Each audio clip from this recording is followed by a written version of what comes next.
আসসালামু আলাইকুম। কাছে এবং দূরে যে যেখান থেকেই আমার আজকের ভিডিওটি দেখতেছেন, আশা করছি সবাই খুবই ভালো আছেন। আমিও আলহামদুলিল্লাহ আপনাদের সবার অনেক অনেক ভালো আছি। তো আজকে হচ্ছে আমাদের পঞ্চম রোজা। তো পঞ্চম রোজার দিন আমরা একটু বের হয়েছি। আমি রেডি হয়ে বের হয়েছি, আমার হাজব্যান্ড আর আমি দুজন। তো যে আমরা চলে এসেছি আড়ংয়ে, দক্ষিণ বনশ্রীতে যে আড়ংয়ের শাখাটা আছে, তো সেখানে এসেছি আমরা। তো ঈদের আগে তো আমি আমার কেনাকাটা করেছি, তো আজকে এসেছি আমার হাজব্যান্ডের জন্য কিছু কেনাকাটা করতে, আর কিছু আমার টুকটাক জিনিস দেখবো আর কি, কেনাকাটা করব, তো সেজন্যই এসেছি। তো এই যে আমরা আড়ংয়ে ঢুকে পড়লাম। তো আড়ংয়ে কী কী এবার ঈদের জন্য ঈদ কালেকশনগুলো এসেছে, তো সেগুলো আপনাদের সাথে একটু একটু করে শেয়ার করব। যদিও মার্কেট আসলে আমি তেমন একটা ভিডিও করি না, তারপর যতটুকু সম্ভব আপনাদের সাথে একটু একটু করে শেয়ার করব। আর যেহেতু আমি আমার হাজব্যান্ডের জন্য কেনাকাটা করব, তো হাজব্যান্ডের ড্রেসগুলো হচ্ছে সব উপরে মানে 3 তলায়। তো আমরা 3 তলায় চলে এসেছি, মেন্স যে কর্নারটা আছে তো সেখানে চলে এসেছি। তো প্রথমেই দেখতেছিলাম হাজব্যান্ডের জন্য টি শার্ট, তো টি শার্ট দেখতেছিল। এখানে বেশ কয়েকটা নতুন টি শার্ট, আর বেশিরভাগ টি শার্টই আসলে পুরনো টি শার্ট, গত বছর যেগুলো ছিল সেগুলো এবারও আছে, আর সাথে কিছু নতুন কালেকশনও আছে। তো নতুন কিছু খুঁজতেছিলাম, তো এরপরে চলে এসেছি এখানে শার্টের যে কর্নারটা আছে, তো সেখানে এসেছি শার্ট দেখার জন্য। তো এগুলো হচ্ছে হাফ হাতা, ফুল হাতা শার্টও আছে এখানে। তো আমার হাজব্যান্ড হাফ হাতা শার্টের মধ্যে খুঁজতেছিল, তো সেইগুলো দেখতেছিলাম আর কি, আর আপনাদের সাথে একটু একটু করে শেয়ার করতেছি কি কি আছে নতুন। তো এখানে বেশিরভাগই গত বছর উঠেছিল, তো সেগুলোও আছে, আবার ঈদের আগে এসেছে সেগুলোও আছে, আর ঈদ কালেকশনও আছে বেশ কয়েকটা।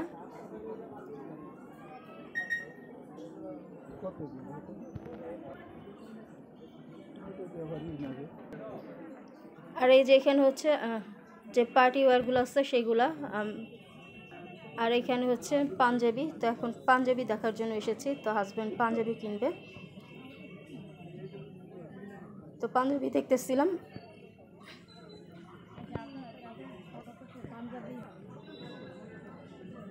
তো এবার বেশ কয়েকটি নতুন নতুন পাঞ্জাবি, সুন্দর সুন্দর কিছু পাঞ্জাবি উঠেছে, আর পুরানো পাঞ্জাবিও আছে বেশ কিছু।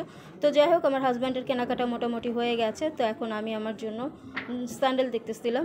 তো আমি আসলে আড়ংয়ের স্যান্ডেল ছাড়া তেমন একটা পরা হয় না, তো এই জন্য আসলে আড়ংয়ে স্যান্ডেল দেখতেছিলাম। এবার আসলে স্যান্ডেল তেমন একটা ভালো লাগতেছিল না, আর যেগুলো ভালো লেগেছে তো সেগুলো আবার মাপে হয় না।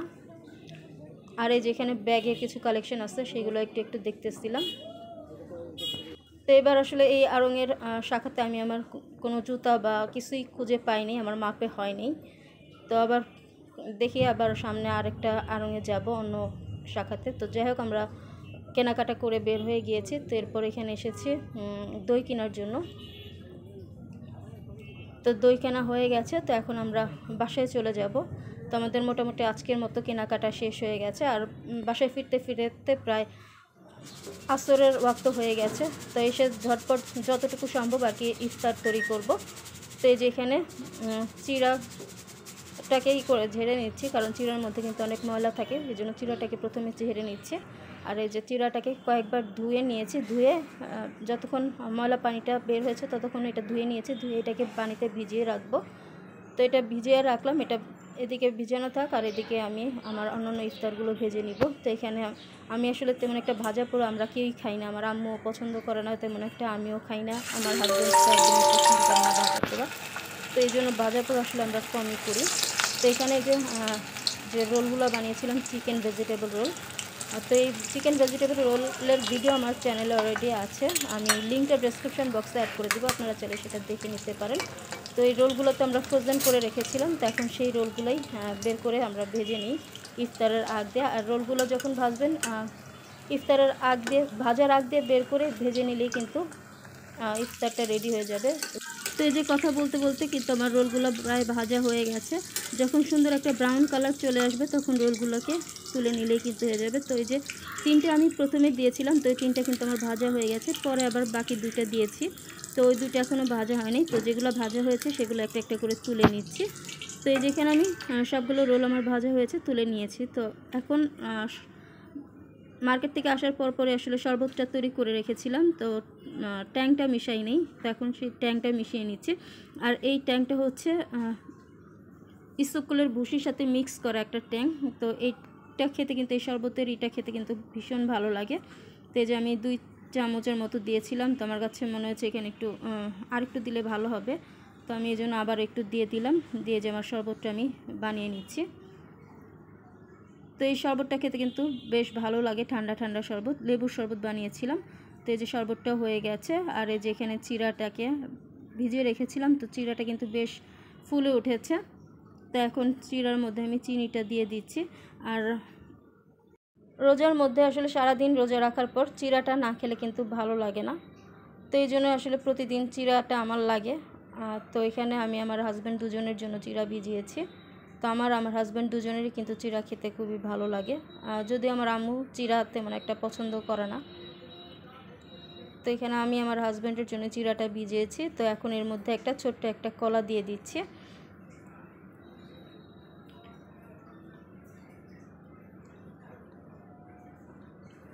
তো সব কিছু আসলে রেডি করে নিচ্ছি, যে আর একটু পরেই আজান দিয়ে দিবে, খুব বেশি সময় নেই। আর যেহেতু মার্কেটে গিয়েছিলাম আর ফিরতে ফিরতে প্রায় আসরের রক্ত হয়ে গেছে, অল্প সময়ের মধ্যে যতটুকু সম্ভব ততটুকুই ইফতার বানিয়েছি, তেমন একটা ইফতার তৈরি করিনি। তো যাই হোক, এই যে আমাদের ইফতার রেডি হয়ে গেছে।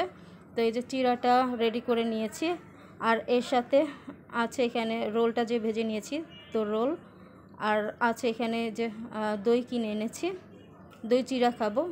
Mohammad Ali dairy farms and sweets থেকে এই দইটা এনেছি। এটা হচ্ছে শর্ট দই। এই দইটা খেতে কিন্তু মোটামুটি ভালোই ছিল। তো এই যে শর্ট দইটা, দই চিড়া খাবো।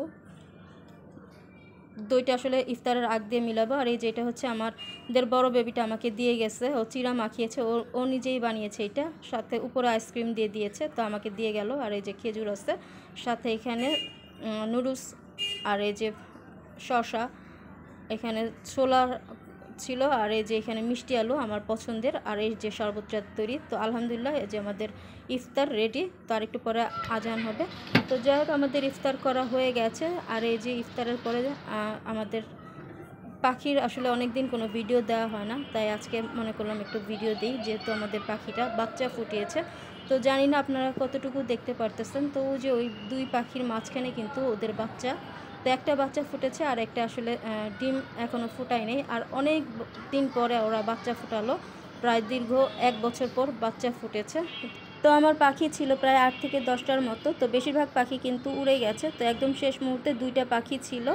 তো ভেবেছিলাম পাখি 2টা বিক্রি করে ফেলবো। একদম বিক্রি করার মুহূর্তে দেখি ওরা ডিম পেড়েছে।